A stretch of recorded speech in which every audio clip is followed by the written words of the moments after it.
Insights, o podcast do Bradesco.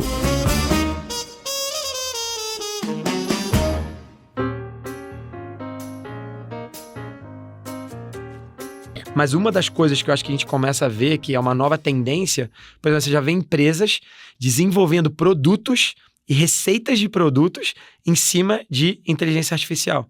Então, eu começo a pegar insights dos clientes e baseado nisso, ou até mesmo no clima, ou até mesmo em tendências globais, eu consigo colocar isso dentro de um liquidificador aí, faço um suco desse liquidificador e solto um produto novo para o cliente que ele está buscando.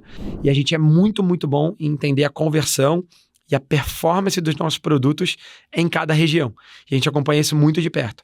Eu acho que isso é uma das principais razões pela qual a gente consegue ter marcas que vendem muito, volumes muito altos. É essa capacidade de analisar e entender os hábitos de consumo e trazer uma proposta de valor para o consumidor em cada região que a gente está presente. Olá, tudo bem? Você ouviu alguns dos nossos destaques de hoje, mas tem muito mais. Eu sou a Juliana Maeda e esse é o Insights, o seu podcast semanal com ideias que provocam um novo jeito de pensar. No mundo todo, o delivery de refeições cresceu e se consolidou durante a pandemia. E o público brasileiro é responsável por aproximadamente metade de todos os pedidos de delivery da América Latina. E isso reflete a febre que o delivery se tornou no Brasil. E com essa consolidação surgiram os restaurantes virtuais, que se concentram exclusivamente na venda por meio de plataformas digitais. E na mesa do Insights hoje temos a maior operadora de estabelecimentos desse tipo na América Latina, que atende cerca de 300 mil pessoas, realizando 200 mil pedidos por mês. Nossa conversa é com o Jean Paul Marum, sócio fundador da Itopia. Jean, obrigado pela sua presença aqui no Insights. Obrigado pelo convite, um prazer para mim estar aqui. Muito obrigado. E temos também a presença de um veterano de Insights, André Miles, superintendente sênior do Bradesco Corporate. Miles, muito obrigada pela sua presença hoje. Eu que agradeço, um prazer estar aqui.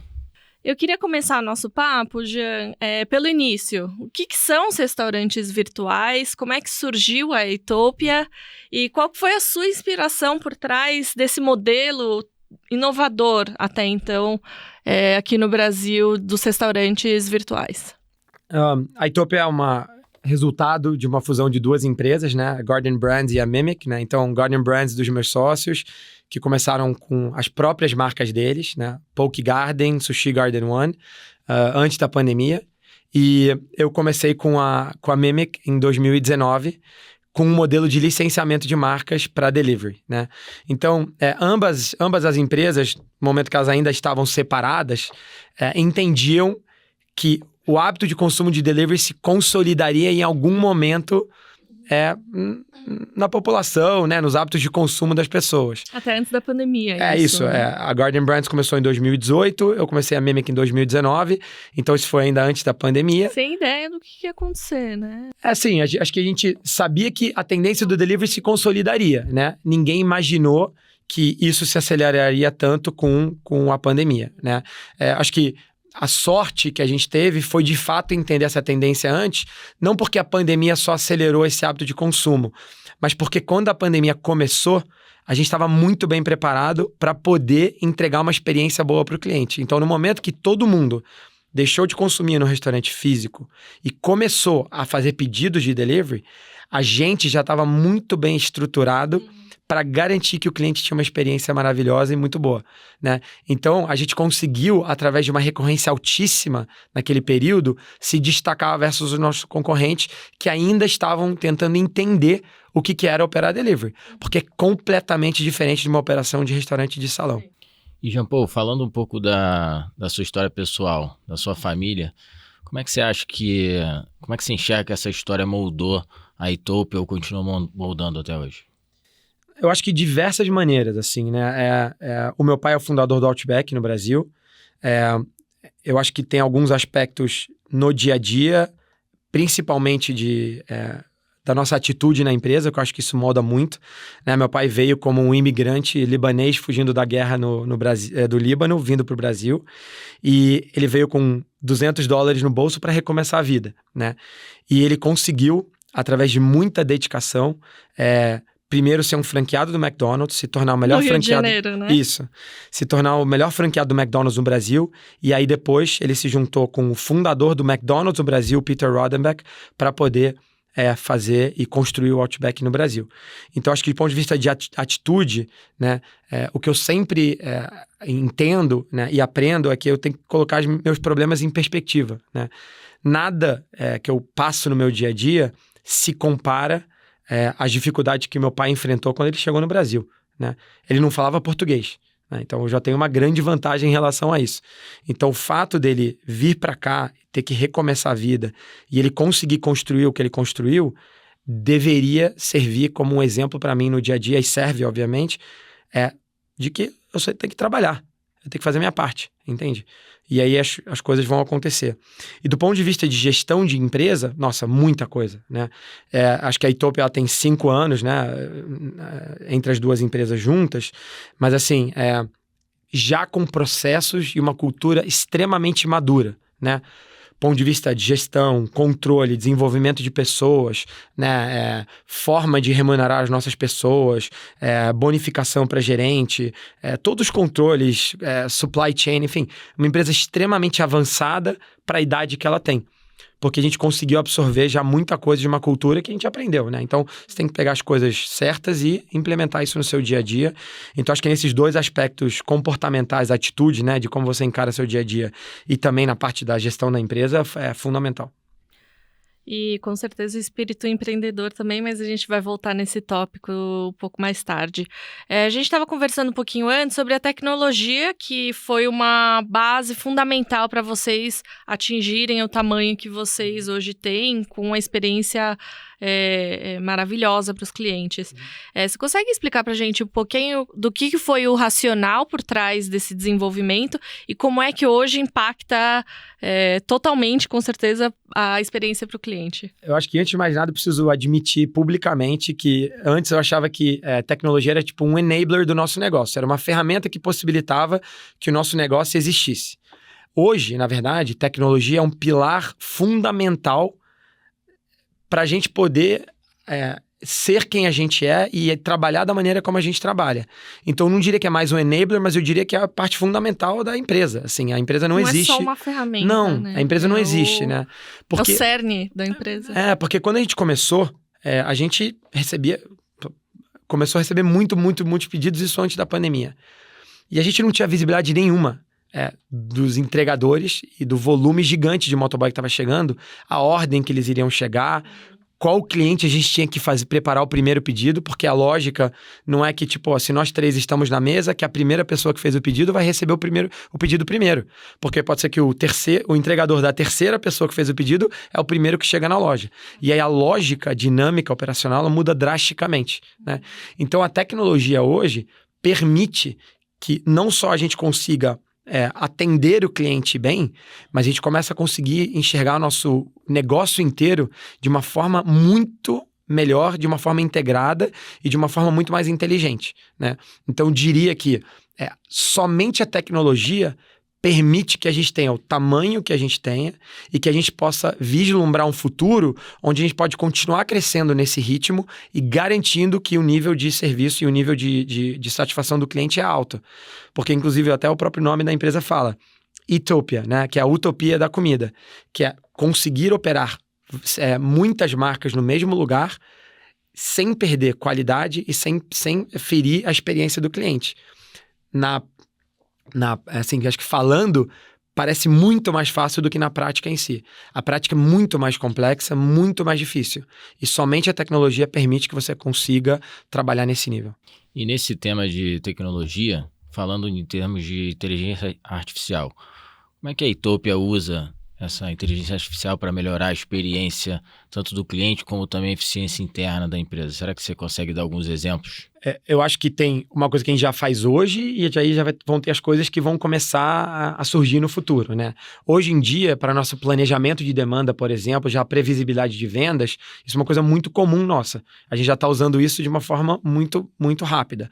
Outra maneira, a gente quer criar uma solução que a cozinha vai usar. Cara, a inteligência artificial, a gente já tem até, às vezes, o código pronto para a gente poder implementar essa nova tecnologia. Então, acho que nossa área hoje lá, nosso time, né, é muito avançado nesse sentido. Mas uma das coisas que eu acho que a gente começa a ver que é uma nova tendência, por exemplo, você já vê empresas desenvolvendo produtos e receitas de produtos em cima de inteligência artificial. Então, eu começo a pegar insights dos clientes e baseado nisso, ou até mesmo no clima, ou até mesmo em tendências globais, eu consigo colocar isso dentro de um liquidificador aí, faço um suco desse liquidificador e solto um produto novo para o cliente que ele está buscando. Então, assim, acho que tem muita coisa para ser explorada ainda, né? A gente está ainda baby steps, assim, a gente ainda está no início, né, dessa questão de previsibilidade de demanda, entender nosso supply chain, isso já está sendo implementado no dia a dia, mas eu acho que ainda tem muita coisa aí para frente. Já teve algum produto que você criou? Já teve algumas soluções internas na empresa que a gente desenvolveu isso. Produto para cliente ainda não, mas eu acho que isso é uma coisa que a gente vai testar com certeza. E hoje vocês estão cobrindo 95% da cidade de São Paulo, quase 100%. E já estão em algumas cidades do estado também. Como é que estão os planos de expansão de vocês? Já antecipando um pouco de spoilers para os nossos ouvintes dos outros estados. Eu acho assim, a gente já tem muito bem mapeado as cidades que têm potencial, né?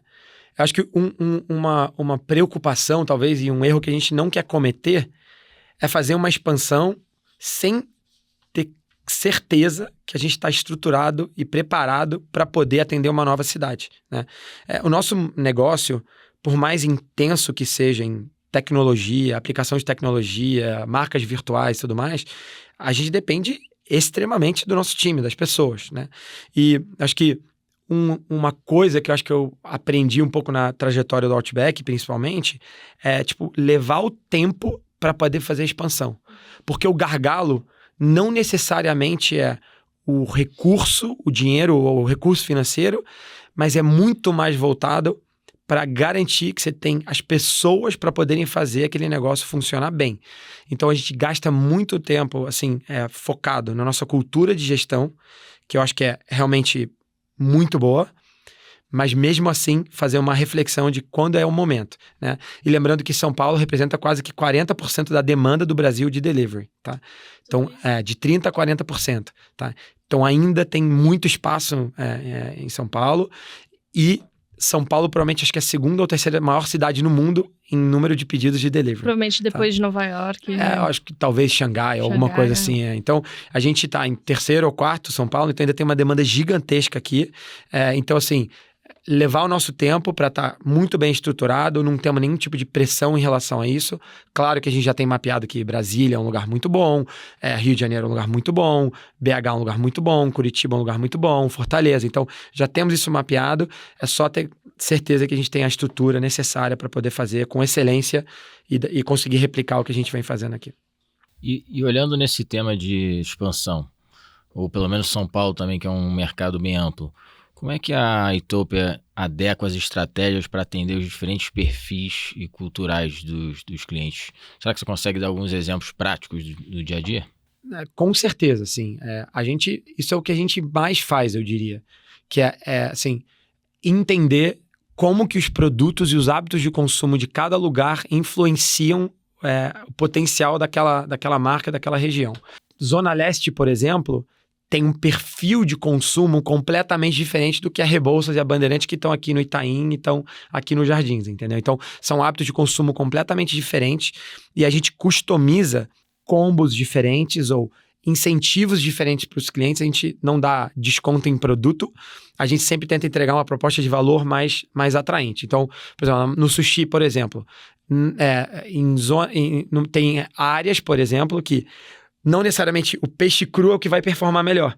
Então, você tem que incluir algumas opções de comida frita, de comida cozida, alguma coisa nesse sentido, para o consumidor poder se sentir, né, ter uma proposta de valor e uma proposta de produto melhor. Então, a gente vai customizando isso e a gente é muito, muito bom em entender a conversão e a performance dos nossos produtos em cada região.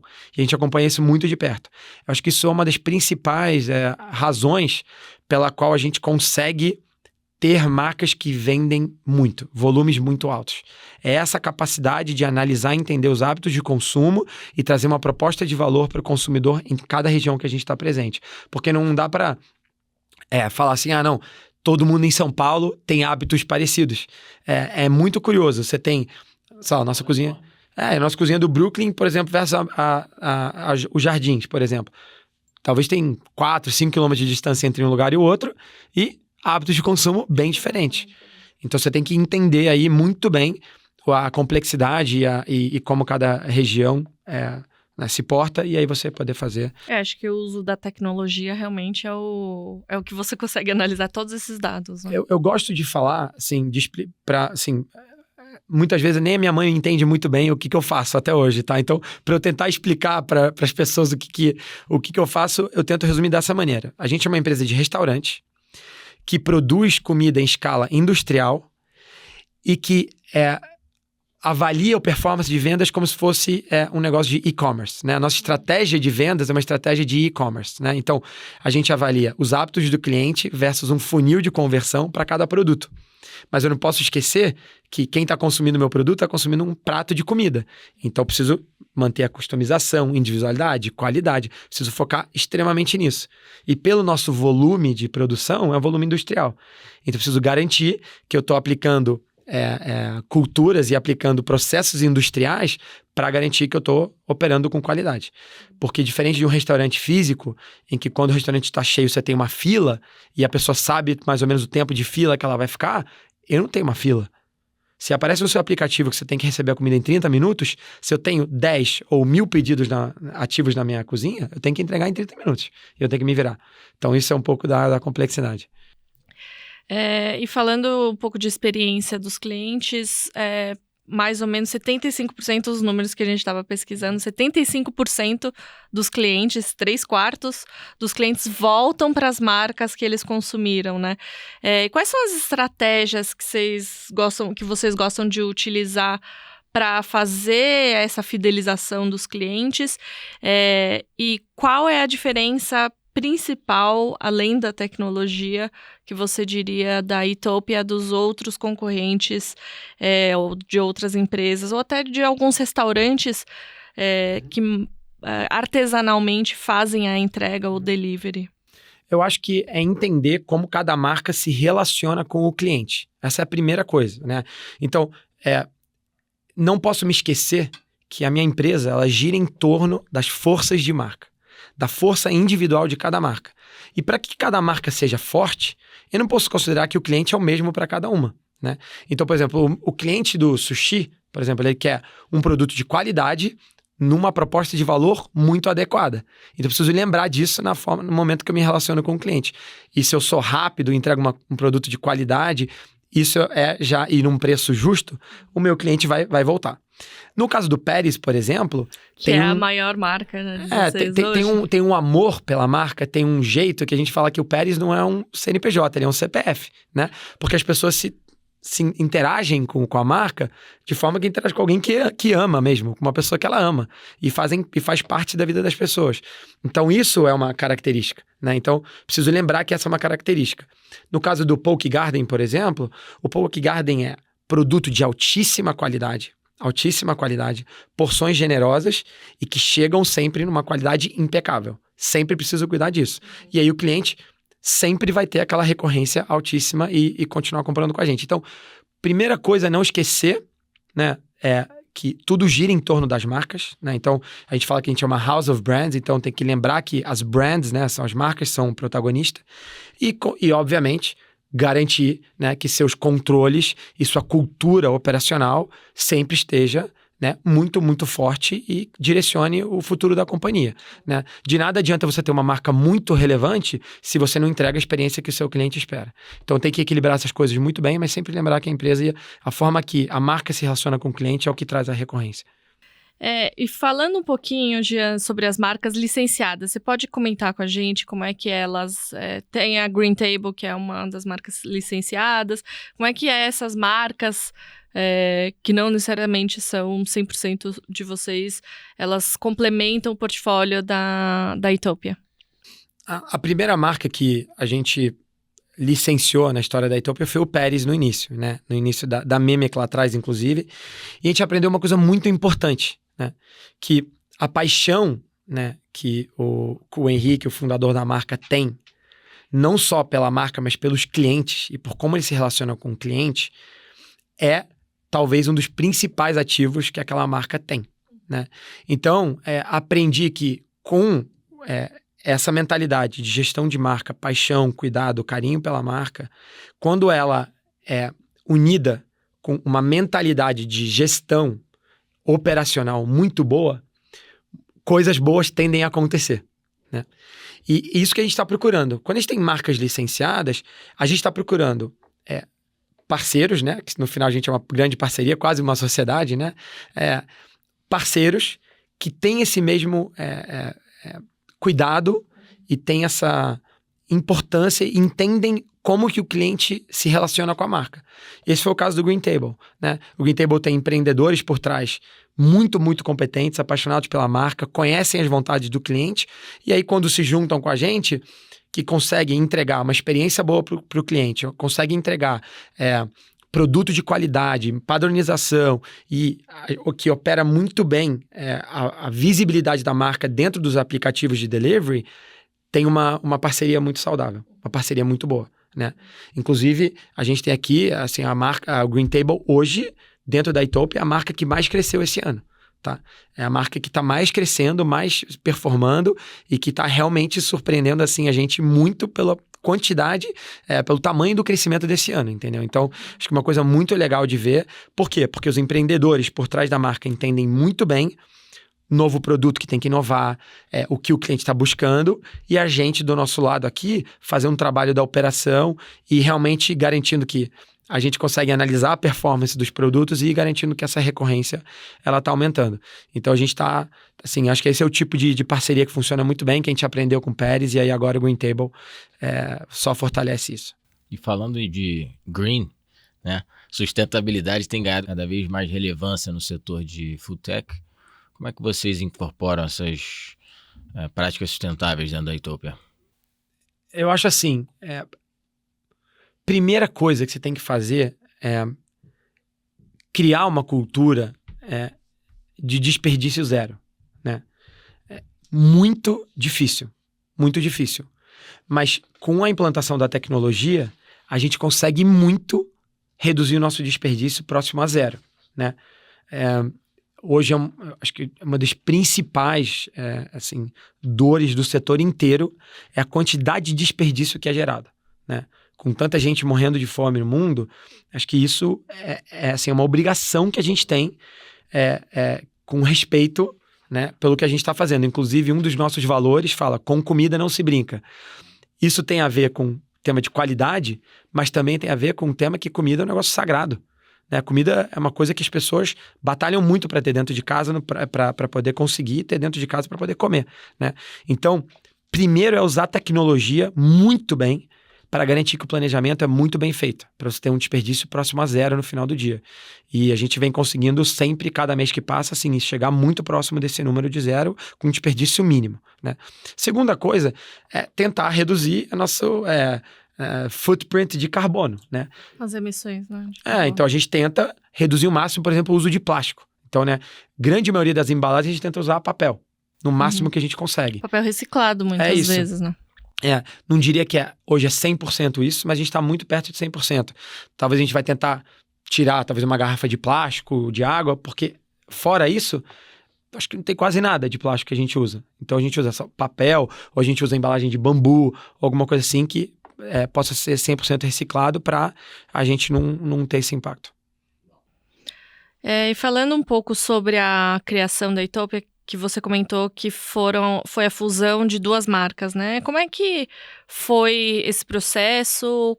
Quais foram os principais desafios? E até se você puder dividir com a gente os aprendizados dessa fusão, que foi realmente um marco, né, para a empresa. Assim, eu acho que a gente teve, assim, muita sorte, né? Porque as empresas, elas se encaixaram muito bem, rapidamente, né? Eu acho que o tema que mais diria que mais importante para que precisa acontecer, acho que é inicialmente um alinhamento de visão, né, e de estratégia dos sócios que estão por trás da empresa. E eu acho que isso a gente conseguiu realizar de uma forma muito tranquila, muito boa, né? E aí, depois que a gente tem esse alinhamento de visão, a gente precisa garantir que as pessoas comecem a respirar a mesma cultura. E aí é o que dá o trabalho, né? Aí que a gente gasta nosso tempo mesmo, né? Depois desse alinhamento de visão, eu falo assim, o que as pessoas acreditam, né? A gente sentou, Vocês 4. nós 4 sócios, a gente reescreveu os nossos valores e, né, se comprometeu que, poxa, isso é o que todo mundo acredita, a gente chegou num consenso geral, os 4.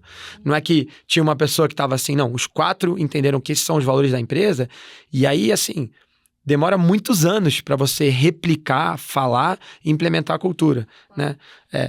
Todo mundo tem a mesma visão, mas demora um tempo para as pessoas poderem respirar isso, né? E eu acho que esse é o legal do dia a dia, assim, o dia a dia... E é o dia a dia que vocês tentam sempre, todos os dias, implementar, né, entre os funcionários. Acho que esse é o papel dos líderes, né? Assim, o único jeito de implementar a cultura, respirar, acreditar, falar, viver as mesmas coisas todos os dias. As empresas que não dão certo são as empresas que acham que isso acontece rápido ou que desistem porque acham que isso foi um processo doloroso. A única forma de uma empresa chegar a ser uma empresa respeitada, grande, admirada, é entender a importância do processo doloroso que é de criar uma cultura vencedora, né?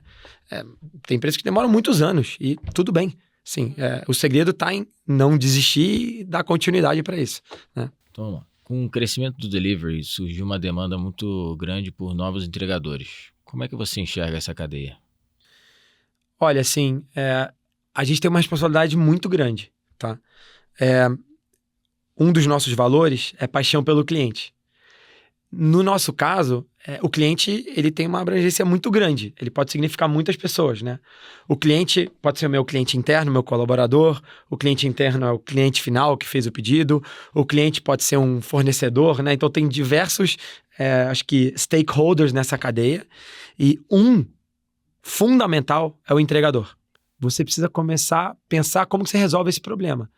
Por que essa camada sofre preconceito? Porque na maioria das interações que eles têm, eles sofrem preconceito. Então a pessoa tende a ser mais, ficar na defensiva, né? E ficar reativa. Então qual que é a solução para isso? É você mudar a forma que o entregador enxerga as relações. Então o que você faz? Você cuida do cara, né? Então você cria uma cozinha que tem banheiro, carregador de celular, água gelada, esquenta a marmita, opera numa velocidade insanamente rápida, para o cara entender que você valoriza o trabalho dele e que você quer soltar um pedido rápido. Tem dias de crise? Com certeza, acontece dias de crise, demanda muito alta, chuva, enfim, tem vários fatores. Mas no dia a dia, tratar a pessoa com respeito. E tentar quebrar um pouco esse paradigma de falar assim, cara, de fato, você está criando uma nova categoria de profissionais que tem uma rotina extremamente difícil e que minimamente tem que ser tratados com um pouco de respeito. Muita pressão, né, também. Muita. Insegurança, né? Tem, né? Tipo, você tá andando de moto o dia inteiro, então assim, claro. Tem uma série de fatores. E que, provavelmente, você não trabalha muito para ter uma remuneração digna, né? Então, o que você tem que garantir? Que o cara se sinta respeitado e que ele possa maximizar a remuneração dele, para que ele possa ganhar mais, né? E aí começar a encarar isso como, de fato, um trabalho e uma profissão que pode realmente ajudar a pessoa a melhorar de vida. E aí eles voltam também, né? Porque eles aceitam os pedidos, eles voltam também, eles se sentem acolhidos. Assim, a gente tem diversas cozinhas já que viraram centros de descanso e onde os entregadores ficam, né? Tem cozinha nossa que tem até pessoas vendedores de marmita que ficam lá o dia inteiro, porque já sabe que tem cheio de entregador. Então, já viraram assim, centros de um local onde realmente tem muitos deles e isso aí é ótimo pra gente. Claro. garante a qualidade, né, das entregas. E você falou um pouquinho sobre bastante, a gente conversou bastante sobre cultura, filosofia de liderança. Eu queria que você dividisse aqui com a gente um pouco mais de como que você inspira a equipe, como você traz isso, e também algumas dicas para quem quer empreender. Visto que isso corre na sua veia e corre na sua família também. Eu acho assim, o único exemplo que eu tenho na minha vida, né, é que para você conquistar qualquer coisa, o caminho ele é difícil. Não é um caminho fácil. Em pouquíssimas exceções, o caminho é fácil. Então, assim, uma filosofia que eu vivo é que, assim, meio que preciso sofrer, assim, para as coisas funcionarem, né? Assim, acho que tem um vídeo bem famoso do Jensen Huang, o fundador e CEO da NVIDIA, que ele fala que, para vários alunos de Stanford, né, talvez alguns dos mais privilegiados e inteligentes do mundo inteiro, ele fala assim, o meu desejo para vocês é que vocês sofram, porque o caminho da vida é muito difícil e pessoas inteligentes não conquistam nada, pessoas resilientes que conquistam alguma coisa, né? Então, acho que isso é muito importante, né? Isso é uma coisa que norteia a minha vida. Então, como que eu ajudo as pessoas que trabalham comigo hoje a entenderem a importância dessa trajetória, do caminho, né? Num mundo como hoje, muito difícil. Muito difícil. Sim. Porque as pessoas querem que a vida seja mais simples e mais fácil, né? E não tem uma filosofia de vida que acho que isso é possível, tá? Então, acho que isso é uma coisa que, como eu tento liderar, não é que eu faço as pessoas passarem por sofrimento, mas eu tendo a incentivar as pessoas a verem o lado bom dos problemas, abraçarem eles e criarem soluções a partir deles, né? E aprenderem a serem muito resilientes em relação a isso para poderem ir para o próximo desafio. Porque a vida nada mais é do que passar por vários desafios sempre, né? Então, acho que isso... E acho que uma dica que eu tenho para os empreendedores é uma coisa que aprendi dentro de casa, que para você conquistar alguma coisa, você precisa de 5 Cs, né? Caderno, caneta, coração, cabeça e coragem, né? Essas 5 coisas não demandam experiência, não demandam inteligência tanto e não demandam tanto dinheiro. O que elas demandam são dedicação. Trabalho duro, passar por cima dos problemas e você não precisa de dinheiro para você conseguir, né? Se você batalhar, você vai conseguir. Então, acredito que essa é uma filosofia importante, principalmente no mundo hoje que, tipo, precisa levantar tanto dinheiro, precisa fazer uma captação, não sei o quê, e você não pode colocar o seu futuro inteiro na mão disso, entende? Uhum. Então, assim, então acho que isso é importante e simplificar um pouco as coisas que é relevante. Então, repete pra gente os 5 Cs. Caderno, caneta, cabeça, coragem e coração. Bacana. Estamos chegando ao fim do nosso programa e no Insights a gente tem uma tradição, o Miles já sabe, de pedir para os nossos convidados uma dica cultural. Jean, você pode dividir com a gente um filme, uma série, um livro? Você já comentou sobre o fundador da NVIDIA, então, se você puder... Eu acho assim que tem um livro de um técnico de basquete, né, que chama One Day Contract, e que a vida... ela é um contrato diário de decisões que você faz. Se você encarar cada dia como uma oportunidade de você maximizar sua contribuição para as pessoas, para o seu trabalho, para a sua família, quando passa 10 anos, você contribuiu muito. Em vez de querer pensar, eu quero fazer isso aqui esse ano. Cara, precisa fazer hoje. E, sabe, tira o máximo do suco da laranja hoje. Então, acho que isso é uma visão legal. E é uma coisa que eu aprendi, assim, com meu pai, que acho que era um dos líderes mais, assim, inspiradores, um dos maiores empreendedores da história do Brasil, que todas as relações que ele teve, ele impactou alguém. Com certeza foi porque ele saía de casa falando, hoje eu vou fazer esse dia contar. E não necessariamente fazer o mês ou o ano, alguma coisa nesse sentido. E aí depois, quando você vê, é um acúmulo de vários dias que eu fiz contar. E aí a consequência disso, ela é muito boa. Então, acho que isso é uma dica legal. Muito legal. Miles, você tem alguma dica pra gente? Olha, tem uma dica de um filme, que é mais um documentário que eu acho interessante, que é o Hyrule Dreams of Sushi, que é a história no brasileiro Jiro Ono e a sua trajetória, enfim, relata a sua vida buscando sempre a perfeição. E acho legal porque dá para fazer um paralelo bem interessante aqui com a nossa entrevista com o Jean Paul, pelo seu amor, pela sua paixão pela cozinha e a sua vontade de estar sempre tentando entregar uma experiência mais inovadora e única para os seus clientes. Muito legal, eu adoro esse documentário também. E esse foi mais um episódio do Insights, o podcast do Bradesco, e eu tive o prazer de conversar com o Jean Paul Morum, sócio fundador da Itopia. Jean, muito obrigada pela sua presença hoje. Muito obrigado pelo convite, um prazer. Muito obrigado. Eu também quero agradecer a presença do André Miles, superintendente sênior do Bradesco Corporate. Obrigada, Miles. Obrigado, Ju. Obrigado, Jean Paul, por participar aqui com a gente. E você que nos acompanha já sabe, o Insights está nas principais plataformas de áudio, no vídeo e também no Instagram, no perfil podcast.insights. Siga a gente, ative o sininho para receber o aviso de novos programas e fique por dentro das gravações, dos bastidores e muito mais. Até, tchau!